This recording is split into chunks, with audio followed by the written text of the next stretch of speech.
સુરતના વરિયાવ વિસ્તારમાં બાળક ખુલ્લી ગટરમાં પડી જવાનો મામલો 16 કલાકથી વધુનો સમય છતાં બાળકની કોઈ ભાળ નથી મળી।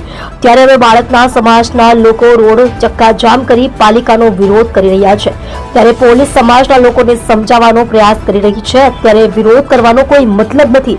એકવાર બાળક મળી જાય ત્યારબાદ જે પણ અધિકારી કે કર્મચારી હશે તેમની વિરુદ્ધ જરૂરથી કાર્યવાહી થશે, પરંતુ હાલ રોડ ચક્કાજામ કરવા યોગ્ય નથી।